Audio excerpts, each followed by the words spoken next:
संतप्त मानस शांत हूँ जिनके गुणों के गान में वे वर्धमान महान जिन विचरे हमारे। सिद्धों का वर्णन चल रहा है। आज जो आप 8वीं पूजा में ही नहीं है, विष्णु सहस्त्र नाम, शिव सहस्त्र नाम,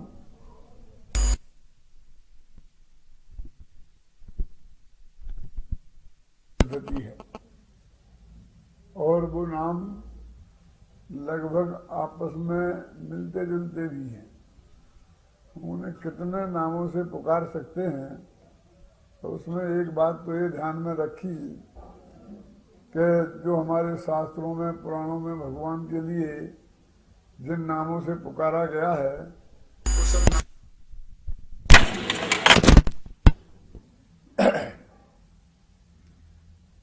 वैसे नाम तो एक ही होता है ना। जैसे श्री कृष्ण नाम था, जो भी नाम था, अब पर वो गोपियों के प्यारे थे इसलिए गोपी वल्लभ नाम पड़ गया। राधा के प्यारे थे तो राधा वल्लभ नाम पड़ गया। मुरा नाम की दासी के शत्रु थे तो मुरारी नाम पड़ गया। पर्वत को धारण किया था तो गिरधर नाम पड़ गया। मुरली बजाते थे तो मुरलीधर नाम पड़ गया। अब ये सब नाम उनके गुणों के आधार पर पहले जहां जहां शास्त्रों में प्रयुक्त हुए हैं ना, और उसका एक नियम है, चाहे जहां चाहे जैसे नामों का प्रयोग नहीं किया जाता है। जब कोई गोपियों से संदर्भ बात हो तो गोपी वल्लभ, जब कोई माँ बेटे जैसी कोई बात हो तो उसे देवकी नंदन। जब जिस नियम है कि ऐसा नहीं चाहे जहां चाहे जिस शब्द का प्रयोग कर दिया। जो कोई एक तो नाम माँ बाप का दिया हुआ होता है जो निरर्थक होता है। निरर्थक का मतलब ये है कि उसका कोई अर्थ नहीं होता है। काले कयूटे को सुंदरलाल भी कह सकते हैं, गोरे लाल भी कह सकते हैं, और गोरे भूरे को कालू राम भी रख सकते हैं, है ना। यानी वो नाम उनके गुणों की अपेक्षा नहीं रखता है। लेकिन ये कवि लोग जो नाम रखते हैं वे गुणों की अपेक्षा होते हैं, जो प्रकरण में जिस टाइप की उनकी क्वालिटी है और उस वजह से उनके नाम रख दिए जाते हैं। देखो अभी अपन भी करते ही है ना ऐसा कि किसी को पंडित जी, किसी को बड़े पंडित जी, किसी को कुछ बोलने लगते हैं, किसी को डॉक्टर साहब, ऐसे बोलने अलग अलग नामों से बोलने लगते हैं कि नहीं। जो जिस काम में विशेषताएं होती हैं, तो ज्यादातर वो जो माँ बाप का रखा हुआ, जैसे आप असली नाम कहते हैं निरर्थक, उस नाम से कम लोग पुकारते हैं। और सम्माननीय व्यक्ति को उस नाम से पुकारें तो वो अपमान समझता है, जगत भी समझते हैं। और दूसरे नामों से पुकारें तो उन्हें अच्छा लगता है। तो एक तो वो जिन्हें भगवान को कितने नामों से पुकारा गया है, तो वो नाम उन्होंने शास्त्रों में से निकाल निकाल के रखे। फिर जो मान लीजिए 324 के नाम हैं, अभी तो नाम रखे ही हैं उनके, तो उन नामों को ले लिया। विदेश क्षेत्र के तीर्थंकरों के नामों को ले लिया। ये सब आएंगे, आगे होंगे या आएंगे, ख्याल में है ना। और फिर बाकी गुणों के आधार पर बनाकर 1000 तो पूरे करने ही थे ना। तो 1000 जिन्हें हम कहते हैं गुणों के आधार पर हैं, उस बात में भी कोई दम नहीं है तो उनमें अनंत गुण, और अनंत तो कोई जानता नहीं है। 1000 के गिनाने में भी पसीना छूटता है, तो हम बाहर से अपनी तरफ से लगा लगा करके, है ना, अपनी तरफ से लगा लगा के नाम रख लेते हैं। तो नाम धराना कोई अच्छी बात थोड़ी है। माँ बाप अपने बेटे से कहते हो भैया हमारा नाम मत धराना, क्यों, है ना। तो इन 1008 से हमने जिनको भगवान को पुकारा है, जो शास्त्रों में ऐसा आता है कि इंद्र आया था ना, तो उसने वो नृत्य किया था, तो उसने जिन 1000 नामों से भगवान की स्तुति की थी, और जिन सेनाचार्य ने महापुराण में अपने जिन सहस्त्र नाम स्तोत्र, वहीं लिखा है कि इंद्र जो है भगवान की स्तुति कर रहा है, तो वे 1000 नामों से उनकी स्तुति कर रहा है। और वो नाम, इसलिए वो हजारों नाम हर सहस्त्र नाम में एक से ही मिलेंगे इसकी कोई गारंटी नहीं है। आशाधर जी के सहस्त्र नाम में अलग मिलेंगे, जिनसेन के में अलग मिलेंगे और इसमें अलग मिलेंगे। आप मिलान करने जाएंगे, मिलान करने की किसी को फुर्सत नहीं है, इसलिए किसी को चिंता की बात नहीं है। देखो यहाँ आचार्य कहते हैं, थावर शब्द विषय धरे किस थावर पर्याय,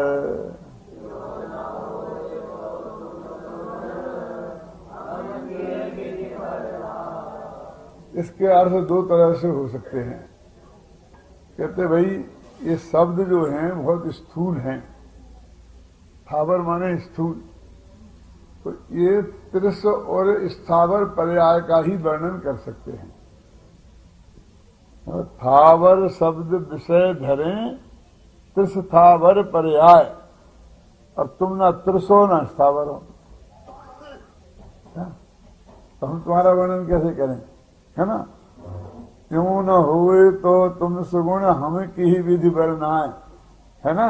एक दिक्कत तो ये है कि जो वर्णन है वो शब्दों से होता है और शब्द बहुत स्थूल हैं और तुम बहुत सूक्ष्म हो।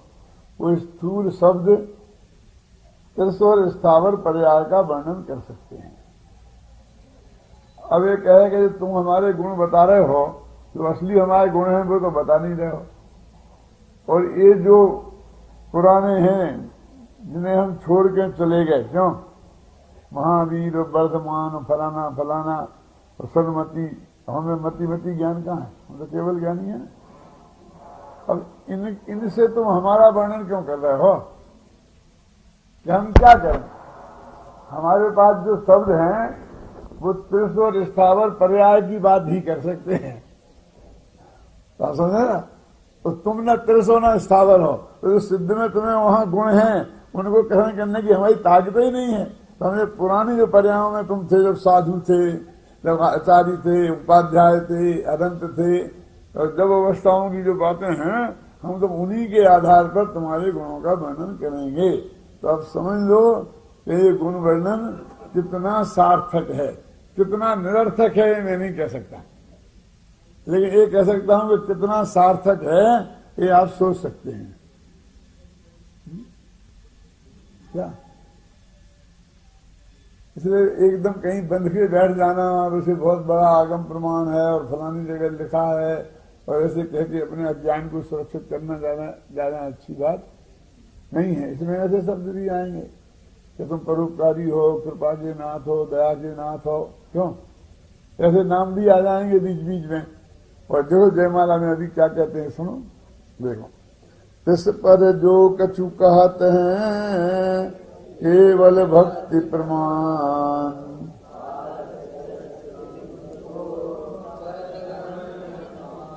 अब फिर भी मैं कहता हूं जो कुछ मेरी बुद्धि में आएगा, तो अब वो उसमें सिर्फ भक्ति की वजह से कहता हूं और कोई कारण नहीं है। ना तो मुझे बड़ा पंडित बनना है और ना तुम्हें खुश करना है। तो करना भी हो तो तुम होते कहाँ हो खुश, और हो भी जाओ तो कुछ करते करते तो हो नहीं क्या। बस मेरे हृदय में तुम्हारे प्रति जो श्रद्धा और भक्ति का भाव उमड़ा है, इसके लिए मैं ये बात कर रहा हूं, इसमें और कोई बात नहीं है। और श्रीपाल की और मैंने मेरी कहानी सुन सुन के बेवकूफ मत बनना। क्या कह रहे हैं आप,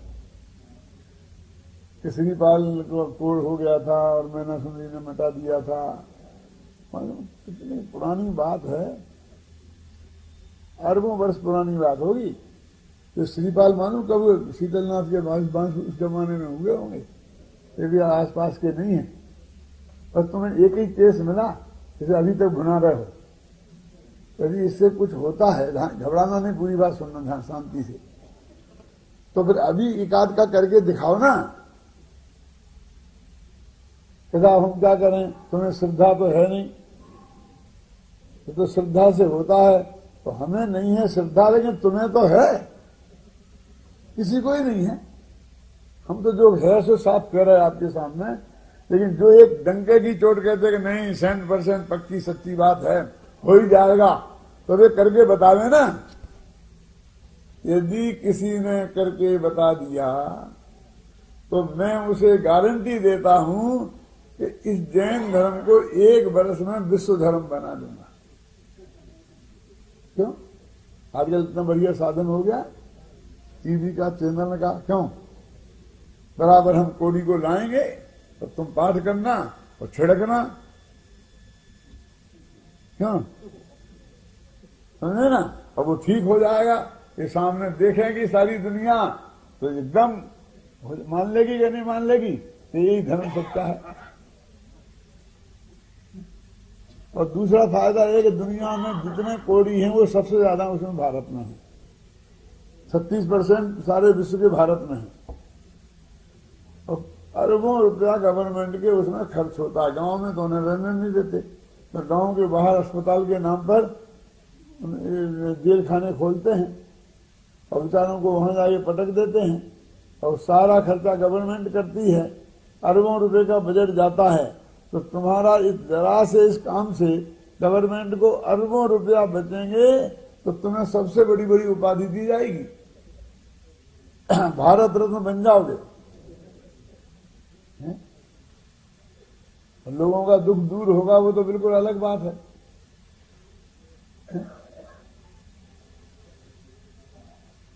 इसलिए वो तो सिद्ध भगवान के गुण हैं। हम अपनी भक्ति से कह रहे हैं इन बीमारियों से लेने देने से इसका कोई लेना देना नहीं। ये संसार का रोग जो है ना, ये मिथ्यात्व का जो कोड़ है, फिर ये मिट जाए ये सबसे बढ़िया बात है। उन्होंने कोड़ तो बहुत बड़ी चीज है जी, वो हमें तुम्हें तो है ही नहीं है, क्या करने प्रयोग करके हम। लेकिन ये जुकाम तो मिटता नहीं है इससे। कोई जुकाम ही ठीक कर दो जो एक सरीडोन कर सकती है। क्यों? वो काम भी नहीं होता। इससे घबराना मत, पूरी बात सुनना है साहब। उससे वो तो स्पेशल जो कैंसर की गोली खाओगे तो उसे जुकाम कैसे ठीक हो जाएगा? क्यों? और कहोगे साहब इस गोली से जुकाम तो ठीक नहीं हुआ, कैंसर कैसे ठीक हो जाएगा? तो ऐसी दवाई है भगवान की भक्ति। ऐसी एक एक स्पेशल दवाई है कि ये कोड़ कीजिए, इसकी इसकी इसकी। ये तो भक्ति है, उसे पुण्य होता है तो मिटा तो सब मिटना चाहिए और नहीं मिटा तो कोई नहीं मिटना चाहिए। ये स्पेशलाइजेशन कैसा है? दवाइयों में तो ऐसा हो सकता है, भक्ति में ऐसा क्यों हो, कैसे हो सकता है? कैसे तक विधान में कोड़ की बीमारी है, फलाना इसकी बीमारी है, फलाना इसकी बीमारी है, तो ये अलग अलग अलग अलग क्यों? तो सी बार मैंने सुनी का नहीं हुआ था, वो झूठी बात है, हमने तो नहीं कहा। तुम कहो तो हम उसके जिम्मेवार नहीं है, हमारे नाम से मत कहना। हम कहते बिल्कुल गारंटी से हुआ था, क्योंकि शास्त्र में कहीं लिखा है। हम क्यों उसका विरोध करें? हम तो ये कह रहे हैं कि जब हुआ होगा, अब अभी कोई करके बता दे, सिर्फ इतनी सी बात है।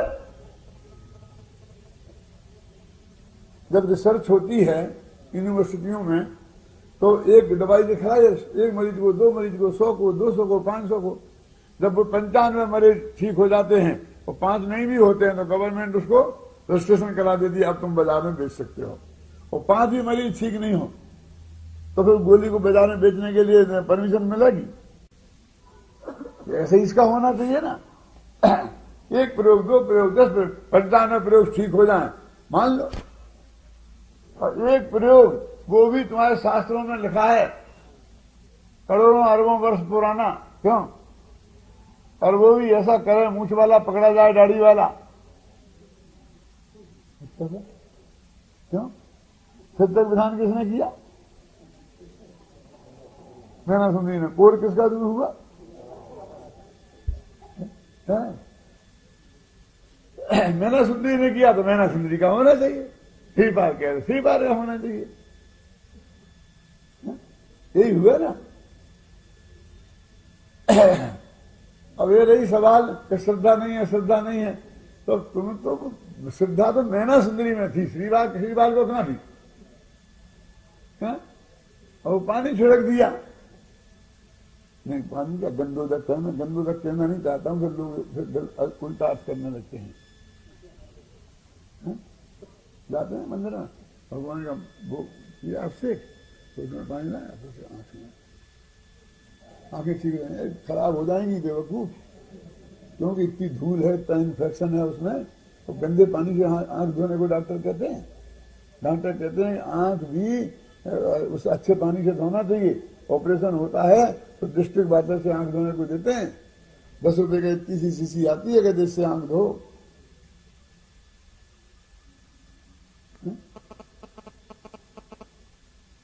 क्या होगा बोलो? किसी लोग दवाई जैसा है, ऐसा आंखों में, माथे में, पेट में, और फिर जहां हो वहां, यहाँ दर्द हो रहा तो यहाँ लगा।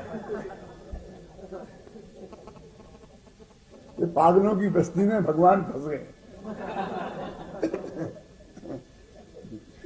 कभी कभी मुझे लगता है कि इसीलिए वे चुप है। क्या करें, तुम अपनी जयमाल ले जाएगी।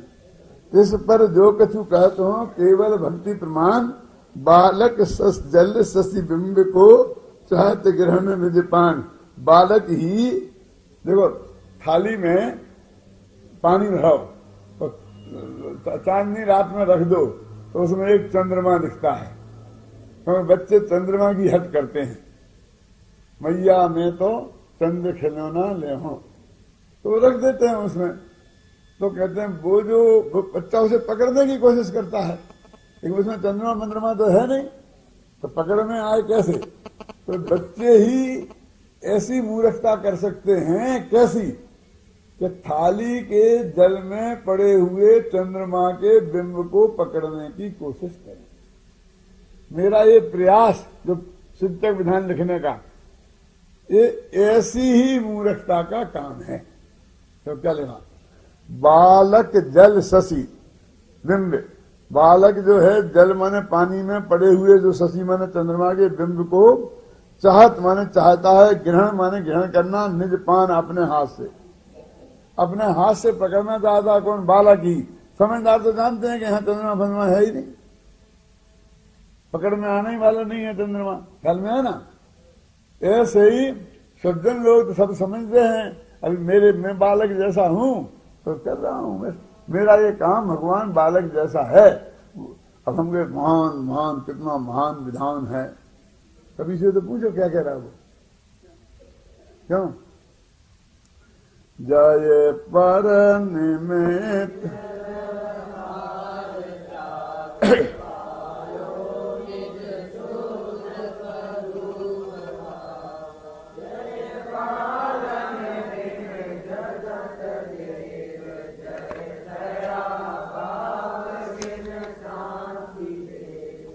आप ऐसे देखना, ये विधान कब लिखा गया था, ये शुरू में लिखा होगा, है ना, 1834 में उनका जन्म हुआ था।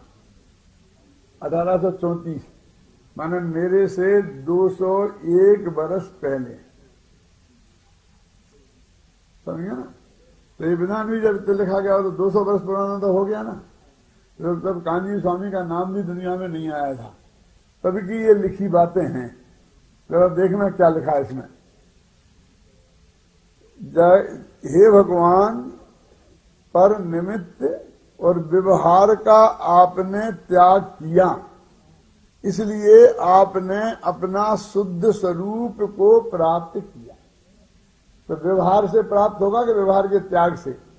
निमित्त से प्राप्त होगा कि निमित्त के त्याग से? लिखा ना कि 200 वर्ष पुरानी पंक्ति है, इसमें कान्जी स्वामी का नाम नहीं मढ़ा जा सकता है। और हमारे बाप दादे करते आ रहे हैं, तब से हम 5 वर्ष के थे तब से हमने विधान को लोगों को करते हुए देखा है। पहली पंक्ति में इसका अर्थ में कोई मैं नमक मिर्च लगा रहा हूं, आप देखो ध्यान से, ये अर्थ लिखा है बहुत क्लियर शब्दों में।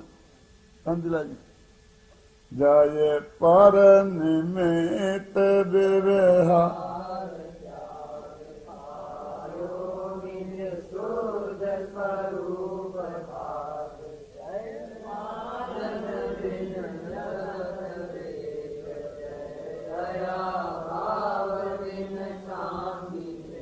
ठीक है, काम तो अपने आप हुआ, लेकिन निमित्त तो मिलाना ही पड़ता है ना। क्यों? ऐसे हाथ पे हाथ रख के थोड़ी बैठ जाएंगे, निमित्त तो मिलाना ही पड़ता है ना। इसमें क्या लिखा? इसमें तो निमित्त को त्यागने की बात लिखी, निमित्त को मिलाने की बात लिखी कि त्यागने की? व्यवहार तो निभाना ही पड़ता है ना।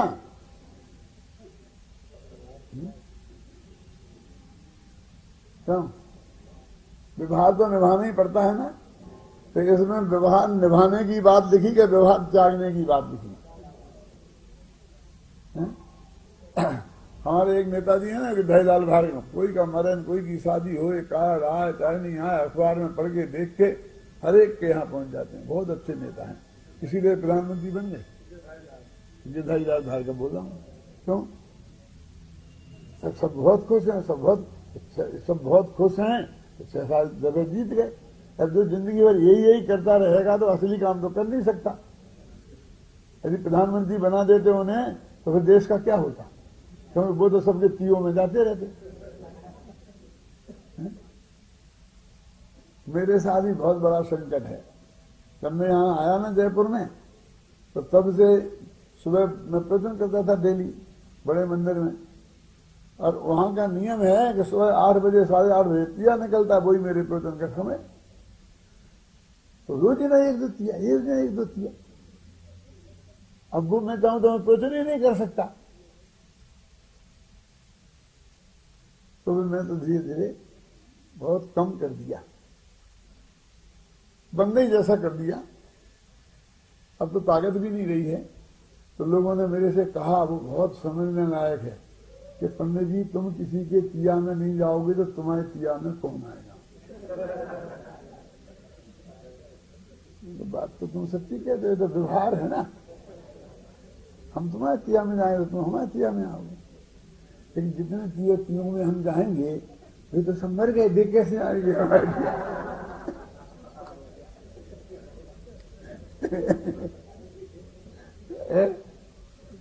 लेकिन मेरे तिये में भीड़ अच्छी हो, सिर्फ इसलिए मैं सारी जिंदगी का जो क्रीम टाइम है मेरे स्वाध्याय करने का, समझने का, समझाने का, और उसको बिल्कुल निछावर कर दूं, ऐसा मेरे से नहीं हो सकता। तो मेरी क्या गारंटी है कि मैं जयपुर में ही मरूंगा? ना मालूम कहाँ, ट्रेन में, बस में, चलते फिरते कहाँ। क्यों? वस्तु स्थिति भी ऐसी है और मैं तैयार भी हूं इसके लिए। क्यों? क्या होगा, कौन आएगा, कौन नहीं आएगा बाद में, आप बहुत धोखे में हैं। मेरे व्यवहार से कोई आने वाला नहीं है। मेरे तिया में मेरे बच्चों के व्यवहार से आएंगे। क्यों? मेरे व्यवहार से तो मेरे बाप के तिया में आएंगे। सारा व्यवहार तो निभाना ही पड़ता। ये व्यवहार, नाराज मत होना, ये व्यवहार निभाने के नाम पर कितना समय हमने बर्बाद किया है, जो आत्मा के कल्याण में लग सकता था। अंतर्मुहूर्त में केवल ज्ञान होता है। तुमने कितने अंतर्मुहूर्त बर्बाद किए, छाती पे हाथ रखकर देख लेना। अब ये कह रहे हैं तो चले चलो ना, ये कह रहे हैं तो चले चलो ना। ये क्या चले चलो है? ये मनुष्य का एक एक क्षण का कितना कीमती है। ये चले चलो में तुम बर्बाद करना चाहते हो। ये तो आचार्य पंडित जी तो कह रहे हैं साफ साफ, जय जग पर निमित्त व्यवहार त्याग, निज स्वरूप पाने का उपाय तो ये है, ये 2 चीजें छोड़नी पड़ेंगी। जय देखो, दुनिया में जगत देव, जगत का पालन करता, वो जगत का देव। अब आप तो किसी का पालन मालन तो करते नहीं हो, और मुफ्त में जगत के देव बने गए। इसे विरोधाभास अलंकार कहते हैं, क्योंकि जगत के लोग उन्हें देव तो कहते ही है ना, और वो जगत के पालन करता नहीं है। जैन धर्म में भगवान जगत का पालन करता नहीं है। अब देखो फिर यहाँ कितना साफ लिखा, जय दया भाव बिन शांति। तुम दया भाव के बिना हो फिर भी शांति है। हम क्या समझते हैं दया से शांति आएगी? अरे दया शांति। तो ये सब बातें जो आज अपने हम कांजी स्वामी के नाम पर मरते हैं, ये 200 वर्ष पहले महाकवि संत इस तुम्हारी पूजा में लिख गए, जिसे तुमने सैकड़ों दफे पढ़ा हो, करीब की होगी। लेकिन ध्यान ही नहीं दिया। अब देखिए, और देखिए, तो कुरीतियों के विरुद्ध हम कहते उनने बहुत काम किया। किसने? दयानंद सरस्वती ने, फलाना ने विधवा विवाह के विरुद्ध किया, फलाने के विवाह के विरुद्ध किया। और परिषद तो तुम्हारी लड़ती रही ना सारी जिंदगी कुरीतियों से। क्यों मिस्टर बंसल?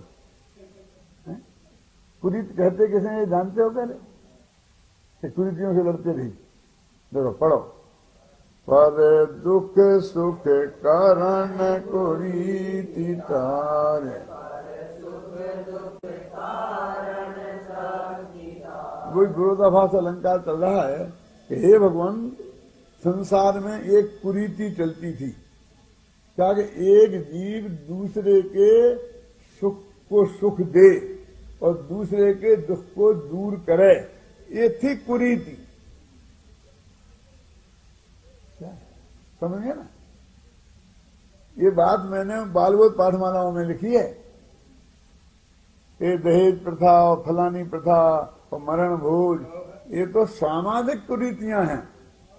इसमें धर्म से क्या लेना देना है? ये धार्मिक कुरीति तो ये है कि एक द्रव्य दूसरे द्रव्य का करता है। मुझे भगवान सुखी कर देंगे कि कर देवें, ये प्रार्थना एक कुरीति है।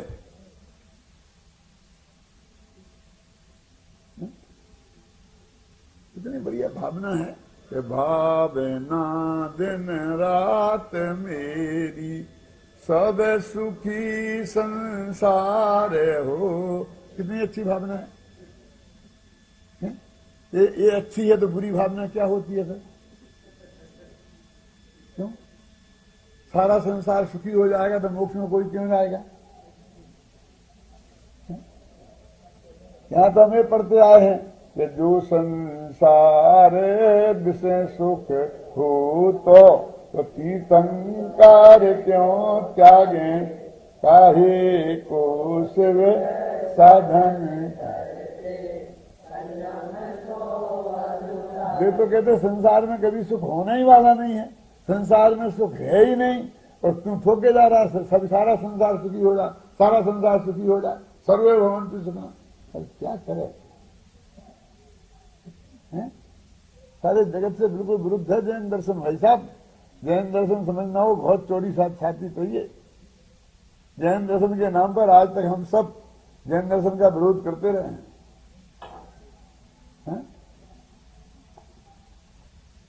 सब सुखी संसार हो, हम सब जी मोक्ष में चले जाएं, संसार खाली हो जाए। अरे तुम चाहत की प्रार्थना करना, 6 महीना और 8 समय में 608 जीव ज्यादा मोक्ष जाने वाले नहीं है, दादाजी अनंत सुखी होने वाले नहीं है, तो यही रफ्तार रहने वाली है। क्यों? मुफ्त का देने, बोल भावना करने में क्या नुकसान है? तुम जियो हजारों साल और साल में दिन हो 50,000। अरे वाह, ना तो हम हजारों साल जीने वाले हैं, और जी भी जाएं तो साल में 50,000 दिन तो कभी होने ही वाले थे। ये गारंटी से बहुत बढ़िया आशीर्वाद दिया, बहुत बढ़िया आशीर्वाद दिया कि महामूर्खता प्रकट करी। जो होने ही वाला नहीं है, समझ में आया ना? मैं आपको सच बोलता हूं, इस प्रगति में बैठा हूं शास्त्र के सामने। मैं पढ़ता था तो 11-12 वर्ष का रहा होऊंगा। तो हमारे वहां पर मोहना विद्यालय में मंदिर में पूजा करने के लिए 2 विद्यार्थियों की ड्यूटी लगती थी। तो 2 विद्यार्थी पूजा करते थे। वो 20पंथी मंदिर था, तो फूल नीचे बगीचा था, फूल तोड़ के लाना पड़ता था। तो छोटे बच्चे होते थे, उसकी फूल तोड़ने की लाने की ड्यूटी लगती थी। तो मेरी फूल तोड़ने की लाने की ड्यूटी थी, और कल पेपर था। तो मैं नहीं गया, मैंने नहीं फूल तोड़ के वहां रखे नहीं। तो वो हमारे गुरुजी थे मक्खनलाल जी साहब, क्या हुआ, फूल क्यों नहीं? कहता उसका नंबर था तो वो नहीं लाया। मैं बुलाया गया, साहब हाजिरी हुई। तो कैसा कल पेपर है तो फूल नहीं तोड़े, हो जाओगे तुम पास।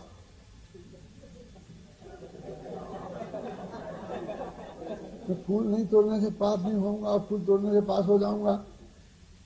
मैंने उस दिन उनसे कहा, अपने गुरुजी से, बस यार कि आज तक कोई माई का लाल ऐसा पैदा नहीं हुआ कि जो हुकुमचंद को फैल कर दे, और दूसरे यदि फूल तोड़ने से पास होता है तो ऐसा पास मुझे होना ही नहीं है।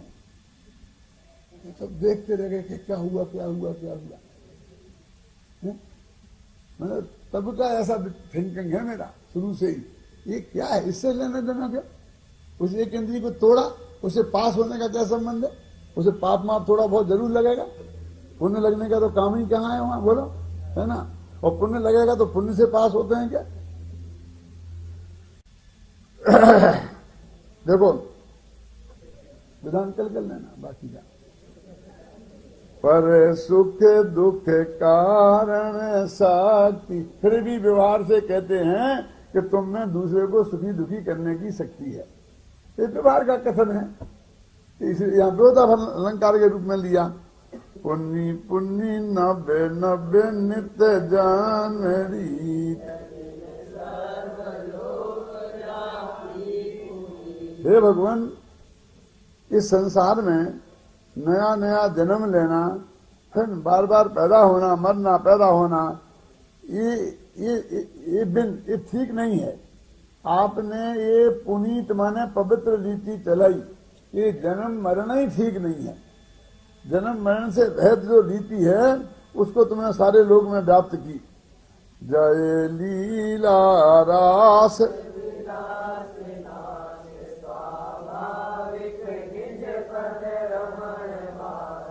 सेनासन आदि,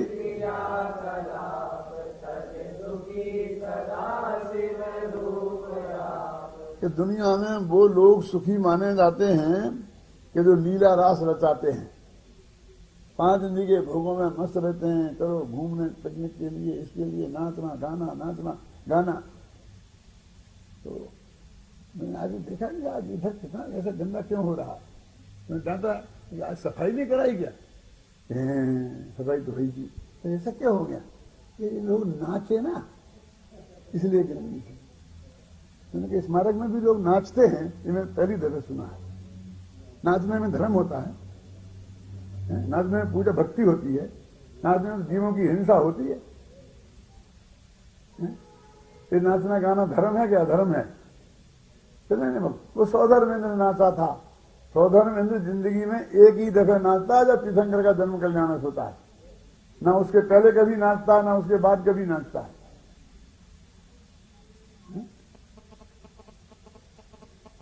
और उसके नाचने से एक जीव की भी हिंसा नहीं होती, क्योंकि वो वैचारिक शरीर का है, धारी ख्याल में है ना। कहते हैं जगत में लीला रास, इसके विलास, इसको सुख माना जाता है, और ये तो आपने छोड़ दिया, इसका तो आपने नाश किया। और स्वाभाविक निज पद रमन वास, और आपने जो आत्मा का पद है उसमें ही आप निरंतर रमन करते हो।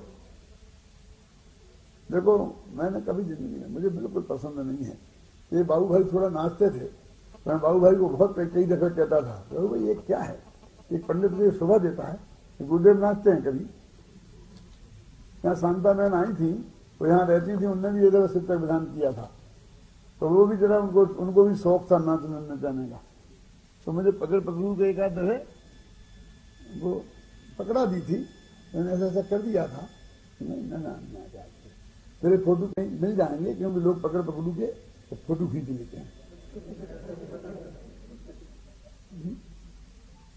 अरे अनंत काल से संसार में नाच ही तो रहे हैं ना, ये नाचना बंद करना है। और अभी कितना नाचना है बोलो, देखो है ना। शयनासन आदि क्रिया कलाप, आपने सोना बैठना आदि सारी क्रियाकलापों को छोड़ दिया, फिर भी अनंत सुखी हो। ये सब वो बातें गिना रहे कि जिन बातों से जगत में जीव अपने को सुखी मानते हैं। सोने को मिल जाए, अच्छे तरह से बैठने को मिल जाए, खाने पीने को मिल जाए, है ना, हाँ, खेलने कूदने को मिल जाए, घूमने फिरने को मिल जाए, अगर ये सब बंद कर दिया और फिर भी सुखी हो।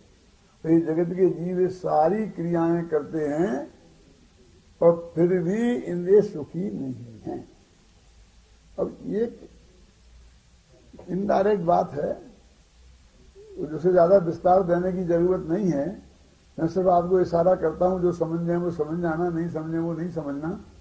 कि ये जो जैनेतर दर्शनों में भगवान माने जाते हैं ना, और जो वो सबसे बड़े और सुखी माने जाते हैं, और वो जैसे जैसे कार्य करते हैं वो सब काम यहां गिनाए। और ये सब काम तुम नहीं करते हो तो तुम अनंत सुखी हो, इसका क्या मतलब हुआ? सार में ऐसा लिखा है, सुरपति नरपति असुरपति इंद्रिय विषय दवेदाह से पीड़ित रहे सह सके ना रमणी के विषयों में। चक्रवर्ती, इन नागेंद्र, ये बहुत दुखी हैं। ये सबसे सुखी लोग हैं दुनिया में। कि सुखी हैं तो 5 इंद्रियों के विषय में रमण क्यों करते हैं? क्योंकि ये 5 इंद्रियों के विषय की इच्छा, ये तो दुख है, और रमण करते हैं जिससे दुख की निशानी है या सुख की निशानी है? इन्हें तो बहुत सुखी है। जब जो चाहे खा सकते हैं, जब जो चाहे पी सकते हैं। क्यों? तो ये सुख की निशानी है कि दुख की निशानी है? सब भोजन की व्यवस्था है, आप चिंता मत करना। तो सुख की निशानी है कि दुख की निशानी? माने लेट हो जाएंगे तो भोजन लगेगा, भूख लगेगी। क्यों?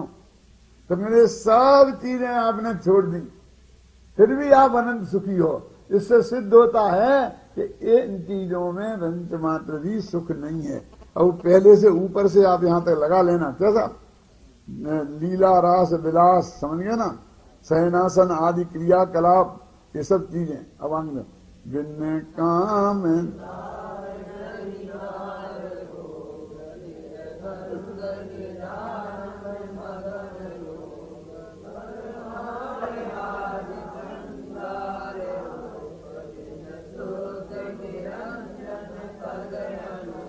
आए ना समझ? जगत में जिन चीजों को हम सुख सामग्री मानते हैं उन सब के रहित आप हो, फिर भी आप अनंत सुखी हो। और इन सब के सहित होने पर भी हम अनंत दुखी हैं। देखो, बिन काम दाह नहीं नारी, काम की दाह के बिना नारी का भोग नहीं होता। एक अर्थ तो ये हो सकता है।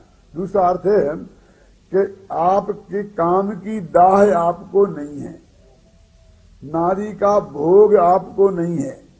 द्वंद माने मन में अंतर द्वंद नहीं है आपके, और आप निजानंद, अपने आनंद में ही निरंतर मगन हो। बस यही तुम्हारा योग है। कोई रीढ़ की मीढ़ की हड्डी सीधी करना कोई योग नहीं है ना? बरे माल आदि श्रृंगार रूप, आप न बरमाला पहनते हो, न श्रृंगार करते हो, इसके बिना भी शुद्ध हो, निरंजन हो, अनुपम हो, अनंत सुखी हो। इस जगत में जितनी भी सुख सामग्री मानी जाती है पुण्य के उदय से जो प्राप्त होती है, अथवा ऐसा आप लोग कहते हैं। क्या? मैं नहीं कहता हूं। जो संसार में डूबा है वो काहे की पुण्य सामग्री, काहे की वो अच्छे। और जिसकी चाह में सारा जगत 24 घंटा लगा है, न केवल चाह में, बस उसे जोड़ने में और भोगने में। वास्तव में इसके जोड़ने से जुड़ती नहीं, ख्याल नहीं ना? रंच मात्र भी इसका कोई संबंध नहीं है। फिर भी अपना मनुष्य भव तो खराब कर ही रहा है ना, 24 घंटा उपयोग को खराब कर रहा है। वो सारी चीजें इसमें गिना दी हैं, ऊपर से लेके अभी तक। और इनके बिना आप अनंत सुखी हो, ख्याल में ना? अब जरा मामला पलटता है। जय धर्म भार में बन हन कुठार, हे भगवान आप कुल्हाड़ी हो। कुल्हाड़ी समझते? कुठार, जंगल काटते हैं जिससे। कितनी बढ़िया उपमा मिली। भगवान को क्या कह रहे हैं? तुम कुठार हो। काय के लिए? ये धर्म के बारे में जो भ्रम है, क्या भ्रम तो मैं बता ही रहा हूं क्या क्या भ्रम है। धर्म के बारे में जो धर्म, भरम माने धर्म के बारे में जो भ्रम है वही हुआ जंगल वन, और उसको काटने के लिए आप कुठारे के समान हो। जैसे को हम सिद्ध का स्वरूप बता रहे कि जिन चीजों को तुम धर्म मान रहे हो, सिद्ध भगवान उनके बिना सुखी हैं, तो ये भ्रम हो गया ना। तो सिद्ध भगवान काम में आ रहे हैं ना, समझा तो हम रहे हैं, कभी समझा रहा है लेकिन वो समझाने के लिए कुल्हाड़ी हमने किसको बनाया, साधन किसको बनाया है ना। आपके भ्रम के रूपी जंगल को काटने के लिए सिद्ध भगवान के स्वरूप को कुल्हाड़ी के रूप में प्रयोग किया। जय क्या बोलो भाई, जय धर्म भरम बन प्रकाश पुंज के दूप। आप प्रकाश के पुंज हो, हैं, चैतन्य रूप हो, है ना। अब देखिए है ना, ओ पे कारण हरण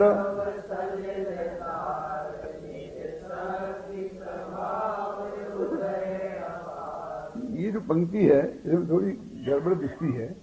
मुझे याद है कोई ऐसी थी कि दुख कारण मरण दब सलधार, कि दुख करने वाली जो मृत्यु आदि भयंकर स्थितियां हैं वो हुआ दावानल। जंगल में लगी भयंकर आग, ऊपर जंगल था ना अभी दूसरे, और उसके लिए आप मेघों की वर्षा हो। अब उपकरण है क्या, अब लगाओ तो फिर से अर्थ ऐसा लगेगा कि हम लोग मानते हैं कि दूसरे का उपकार करते हैं। और भगवान ये हुआ भयंकर जंगल, दूसरे को उपकार करने की मान्यता, और उसको आपने उसमें लगी जो आग है, कौन ये करूं, आपने उसे शांत कर दिया, है ना। निज शक्ति प्रभाव उदय अपार, आप में आत्मा की शक्ति है, उसका प्रभाव है, उसका अपार उदय है, माने प्रकट हुई है। नभेसी में नहीं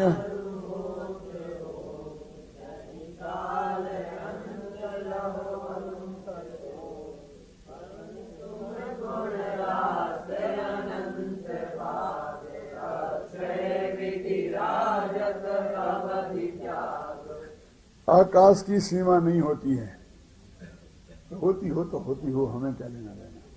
क्या लेंगे, पढ़ो देखो एक माजी, नवेसी में नहीं अरे होते हो। एक तो है नहीं, पक्की बात है, और फिर भी कोई कि नहीं है, हम देखे आए कि होती होगी, हमें तुमसे उलझना नहीं। नवेसी में नहीं अरे होते हो, नहीं काल अंत होते। काल का कोई अंत नहीं है, कहीं कैसे नहीं है, फलाने समय में खत्म हो जाएगा सब, क्यों तो होगा, हम कोई झंझट में नहीं पड़ना, हम उसके बारे में उलझना नहीं चाहते। 70% सत्य बात है, हमें पक्का विश्वास है, लेकिन हम तो मूर्खों से चर्चा करने के लिए हमारे पास समय नहीं है। ऐसी बातें करने लगती ना लोग, तो सचमुच ऐसे ही भाव आता ना। तो कितनी बढ़िया पंक्ति है, न वैसी में नहीं अर होत हो,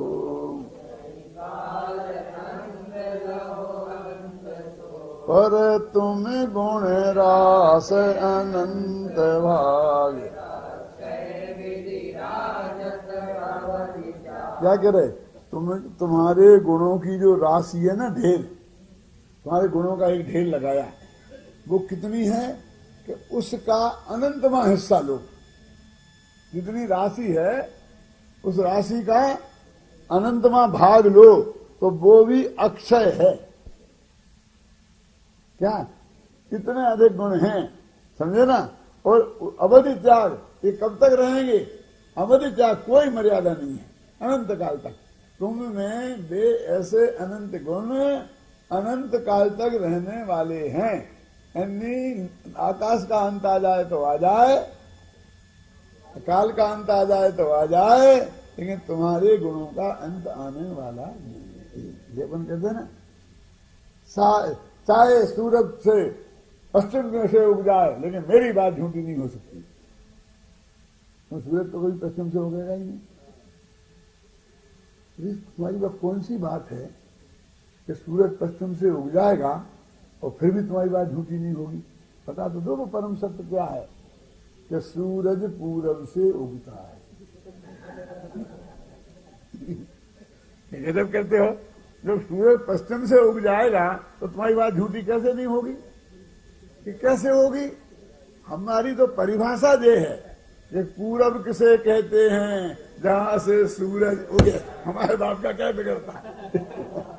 हम इसको पूरब क्यों? कभी गलत हो सकती है? हमारी बात तो झूठी नहीं हो सकती है। देखो ऐसी बात कहते हैं, न वैसी में नहीं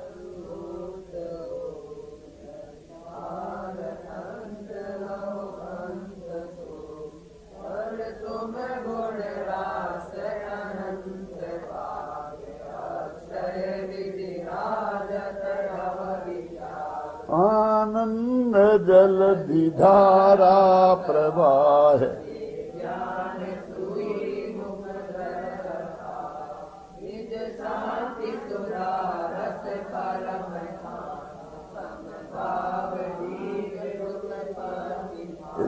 जगत में खेती होती है, बीज की उत्पत्ति होती है, तो सिंचाई की पानी की व्यवस्था जरूरी होती है ना। तो कहते आप आनंद रूपी जल के समुद्र हो, आनंद जलधि है ना, धारा अपार, और उसकी अपार धारा है। और विज्ञान सूरी आपके मुख रूपी हृदय तालाब से अथाह जो तालाब है उसे विज्ञान सूरी माने वैज्ञानिक माने ज्ञान की धारा निरंतर, ज्ञान रूपी जल की धारा निरंतर बहती रहती है। तो उससे अपना जो शांति सुधारस अमृत है, उसकी जो परम खान है, उससे समता रूपी बीज की उत्पत्ति होती है। समता रूपी बीज की उत्पत्ति कैसे होती है ना? सब हो गई ना सामग्री, पानी चाहिए, पानी गंगा के किनारे के जितने शहर हैं वे सुखी क्यों है, समृद्ध क्यों है? क्योंकि वहां सिंचाई के पानी की व्यवस्था, जिन्हें सिंचाई के पानी की व्यवस्था नहीं है वो एरिया उपजाऊ नहीं है, वहां के लोग गरीब हैं। जहां पर सिंचाई की व्यवस्था है वहां पर पानी है, सब तरह की फसलें पैदा होती हैं, तो व्यापारी भी पनपते हैं वो एरिया जाने से। सिंचाई की पूरी व्यवस्था है, गंगा का पानी है। हाँ, निज आत्मलीन विकल्प विनाश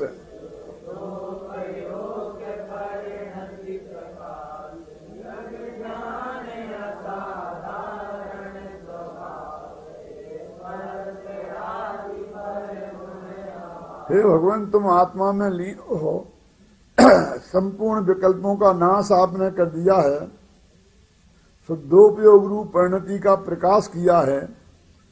असाधारण जो तुम्हारा ज्ञान दर्शन स्वभाव है वो प्रकट हो गया है, और स्पर्श आदि जो पुद्गल के गुण हैं उनका तुम में पूरी तरह अभाव है। निज गुण पर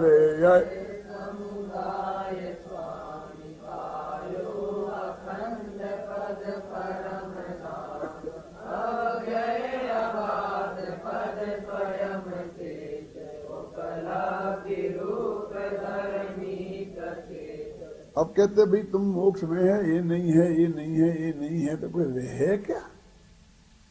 तो कुछ बचा के नहीं बचा कि स्त्री में नहीं हूं, पुत्र में नहीं हूं, मकान में नहीं हूं, जायदाद में नहीं हूं, शरीर भी मैं नहीं हूं, राग देश भी मैं नहीं हूं, तो सभी मैं नहीं कर दोगे? कुछ बचेगा आत्मा में क्या नहीं बचेगा? नहीं, ये लगता है कि ये सब चीजें नहीं रहेंगी तो मानो मैं ही नहीं रहूंगा। तो सड़क पर खड़े हो जाएं, तो सड़क पर खड़े होने वालों की तो जगत में सत्ता ही नहीं होगी, वे तो कुछ रहते ही नहीं होंगे। क्यों? कह रहे भाई तुम अनंत गुण के धनी आत्मा तब भी विद्यमान हो ना, यानी अनंत गुण है तुम में, उसे तुम्हें अपनापन लगता ही नहीं। ये बाहर की चीजें चली जाएं तो मैं नहीं रहूंगा ऐसा लगता है। क्यों? तो वो क्या कहते, क्या क्या बचेगा तुम्हारे पास? सिद्ध भगवान के पास। और आपने पायो अखंड पद परम धाम, और अखंड पद की प्राप्ति कर ली है परम धाम की, जो कभी खंडित नहीं होगा। और अव्यय, वो कभी उसका व्यय माने नाश नहीं होगा, कभी उसमें कोई बाधा नहीं आएगी। अव्यय अबाध ऐसा पद स्वयं सिद्ध पद है और उपलब्धि रूप धर्मी प्रसिद्ध है। ये धर्मी कौन सा धर्मी है? ये धर्मात्मा नहीं, जिसमें अनंत धर्म होते हैं उन्हें धर्मी कहते हैं। ये हमारे विद्यार्थी समझेंगे, तुम लोग नहीं समझो, कोई जरूरत नहीं है ना। धर्मी जानता है ना, जिसमें अनंत धर्म पाए जाएं। धर्म माने गुण, धर्म माने जैन दर्शन, जैन धर्म नहीं, ज्ञान दर्शन तारत सुख वीर, ये हैं गुण, इन्हें बोलते हैं धर्म।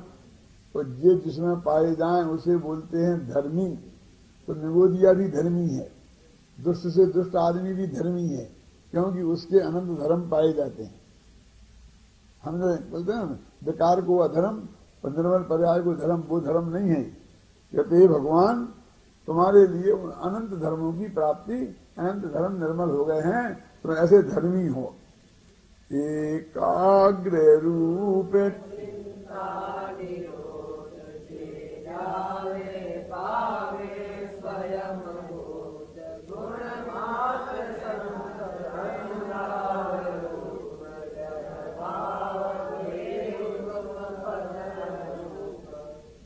ध्यान की परिभाषा थी ना, एकाग्र चिंता निरोधो ध्यानम अंतर मुहूर्तात्, आती है ना परिभाषा। तो एकाग्र, एक माने एक, ये क्या है?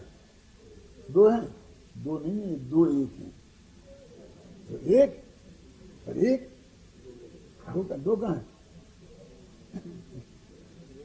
वास्तव में दो संख्या नकली है, असली संख्या तो एक ही है। यूनिट तो एक ही होता है। कहने में है ना, अब बोलते हैं आपके पास 1001 रुपया होंगे ना, तो 1001 क्यों बोलते? 1000 बोलो ना, माने 1001। ये 1000 का है, वो तो 1001 है। समझ में आया ना? 2 1 5 1 10 1 10 1, समझे ना? यहां क्या बात? एक माने आत्मा। देखो ये बात मैं आपको बताऊं कि एक जैनेतर विद्वान हुआ है, तो उसमें मुनि राम सिंह का एक योगसार ग्रंथ है, और उस पर लिखा है कुछ, कोई विद्वान अजैन विद्वान है, तो उसने एक पंक्ति लिखी जो जैनी विद्वानों को भी नहीं आती मार में, कि जैन दर्शन के अध्यात्म में जहां एक लिखा हो उसका अर्थ आंख मीच के आत्मा कर देना।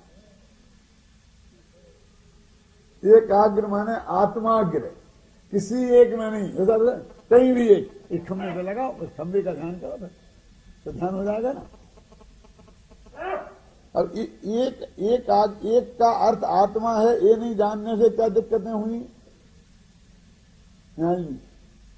कि बस नाक की नोक को देखो, एक हो गई ना, एक ये देखो, खम्बा को देखो, एक कोई चीज को देखो तो काम हो जाए। अरे एक कोई नहीं, एक माने अपना आत्मा, आत्मा ही नहीं अपना आत्मा, और उसको अग्र माने मुख्य करके उसकी तरफ एकाग्र चिंता निरोधो। चिंता निरोधो माने चिंता नहीं, चिंतमन। दिव्य सिंह ने तो सबने पढ़ी है ना, उसमें लिखा है मां चित्तई मां जम्पई मां चिंतई। बोला बोला, इतने पैसा अन्ना जी ने बांटे, सब मुफ्त में गए।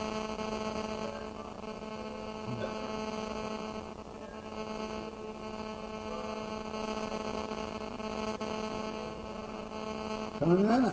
कि मां चित्तई, कोई चेष्टा मत करो, मां जम्पई, कुछ बोलो मत, मां चिंतई, कुछ सोचो मत। इसका नाम है चिंता निरोध। कि मैंने बराबर कोशिश करी कि मैं बिल्कुल हिलूं नहीं, तो मुझे तो ध्यान हो जाएगा ना। तो एक शब्द में बोलूंगी, मुझे कोई शब्द नहीं निकलेगा, और मैं सोचूं नहीं, बराबर इसके लिए सावधान रहा तो ध्यान हो जाएगा पंडित। क्यों? कि तेरा ध्यान तो रीढ़ की हड्डी पे रहेगा कि हिल ना जाए। क्यों? तो क्या है फिर? चेष्टा मत करो का क्या अर्थ है? बोलो। हिलो नहीं, तो शरीर हिले तो हिलने दो और नहीं हिले तो नहीं हिलने दो।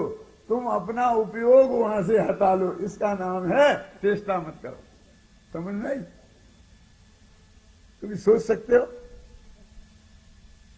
वहां जमपई बोलो मत, बोलो मत, मैं नहीं बोलने में उपयोग लगाया, तो ये बात नहीं है कि मुंह से कुछ निकले तो निकलने दो और नहीं निकले तो नहीं निकलने दो। क्या बात करते? ऐसा नहीं होता है। हम नहीं सोचे मुंह से निकल जाएगा, कैसे नहीं निकलेगा? हम अपने ऐसे ध्यान में बैठे, किसी बोलने में एक ने आगे बहुत जोर से हमें चांटा मारा, निकल जाएगा कि नहीं? तो हमारा ध्यान भंग हो जाएगा? नहीं होगा। हाँ, अरे भाई वहां से आवाज तो निकलेगी ही ना। पत्थर बरसाएगा कोई तो चोट लगेगी कि नहीं लगेगी? तो उसके मुंह से निकल जाएगा तो वो ध्यान भंग हो गया। हमारा उपयोग बोलने और नहीं बोलने में नहीं जाए, हमारा उपयोग शरीर को संभालने में नहीं जाए, हिलाने में नहीं जाए और नहीं हिलाने में नहीं जाए। हमारा उपयोग मन से सोचने में नहीं जाए और नहीं सोचने में भी नहीं जाए, तब हमारा उपयोग खाली होगा ना। और वो जब उपयोग खाली हुआ और उससे आत्मा ज्ञान का ज्ञेय बनेगा, उसका नाम ध्यान है। मां तिष्ठई मां जंपई। मां तिष्ठई का अर्थ क्या है हम समझते ही नहीं, मां जंपई का अर्थ क्या है हम समझते ही नहीं। मैं चेष्टा नहीं करा तो अकड़ के बैठ गए, 1 घंटा से ध्यान कर रहे थे। काय का ध्यान कर रहे थे? क्यों? बराबर हमने ध्यान रखा। क्यों? ऐसा इसका नाम ध्यान नहीं है। चलो, एकाग्र रूप चिंतन, एक आत्मा को मुख्य करके चिंतन माने चेष्टा, वाणी और मन के विकल्प, इनका निरोध करना। निरोध होना, करना क्या? क्योंकि एक क्रियात्मक नहीं है, हम बुद्धिपूर्वक कुछ करने की चीज नहीं है। जे ध्यावे पावे स्वयं वो, इस तरह जो आपका ध्यान करेंगे तो वो अपने आत्मा का ज्ञान पाएंगे। अगर स्वयं वो पावे, क्या पावे? कोड़ दूर हो जावे, कहां लिखा है? अपने आत्मा का ज्ञान होगा उन्हें। क्यों? उन्हें आत्मा का ज्ञान होगा। हमने अपने विद्यार्थी बेटे को तुम्हारे हम भर्ती कराया था, अब वो 5 साल पढ़ लिया, लेकिन हमें तो कुछ मिला ही नहीं। क्या नहीं मिला? ना उसे नौकरी मिली, ना वो कुछ मिला। हमने उसे 5 साल पढ़ाया था तो खड़ा हो, बोल, पूछोगे एक आध प्रश्न तुम, तो जवाब तो दे दिया, लेकिन जवाब का हम क्या कहें? खाएं कि पिए? तूने पढ़ने भेजा था कि नौकर बनाने भेजा था हमारे लिए? हमारे पास क्या विद्वान बनने आए थे, तो विद्वान बने कि नहीं बने? अरे वो तो है ना, भाई भूत के माथे पर रखा था मुनि महाराज ने कि बोल भाई भूत जो मैंने तेरे को पढ़ाया है। क्यों? वो बोल, तो फटाफट बोलने लग गया था ना वो पूरा भक्ता। ऐसा मैं एक एक विद्यार्थी के माथे पे हाथ रखूं और बोलूं बोल भाई भूत, तो सब बोलने लग जाएगा त्रिकाली। एक दफे सच्ची घटना बोलता हूं, जब वो पाटनी जी जिंदा थे, कौन है? नैनीचंद जी नहीं, वो राजस्थान सभा के थे ना, क्या नाम, कपूरचंद पाटनी। तो वो संस्कृत कॉलेज के अध्यक्ष थे और यहाँ हमारा विद्यालय, तो कहते हमारे विद्यार्थी हैं, लेकिन हम कहते हमारे विद्यार्थी हैं, इसमें बहुत वो हुआ। तो उनने आगे कहा, मैंने कहा कोई क्या दिक्कत है, आप अपने कहो, हम अपने कहें। 100 डॉक्टर बनते हैं, सारा देश कहता हमारे हैं, प्रांत कहता हमारे हैं, गांव कहता हमारे हैं, कहाँ ऐतराज है? तुम भी अपने कहो ना, हमें क्या दिक्कत है? हमें भी तो अपना कहने दो। नहीं नहीं साहब, ऐसा कर रहे। मैंने कहा अच्छा करो, फिर किसके हैं तय करो। मैंने कहा इसको किसी समाज में भेज दो और उससे प्रवचन कराओ और उनसे पूछना कि ये किसके हैं।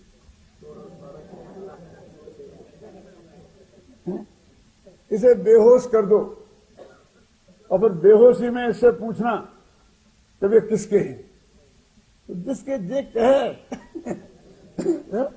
अरे हमने इसको पढ़ाया है, सिखाया है, तो बेहोशी में भी वही बोलेगा।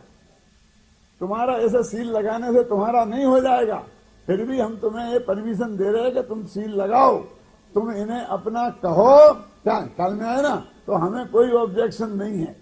लेकिन ये हमारे हैं और हैं ख्याल में आए ना, तो भाई ये तो क्या चीज, तो तुमको क्या मिला, ये ध्यावे। अब देखो जितना भी ध्यान कराने वाले हैं, नाराज मत होना, क्या हो जाएगा, ब्लड प्रेशर दूर हो जाएगा, डायबिटीज कंट्रोल में आ जाएगी। क्यों?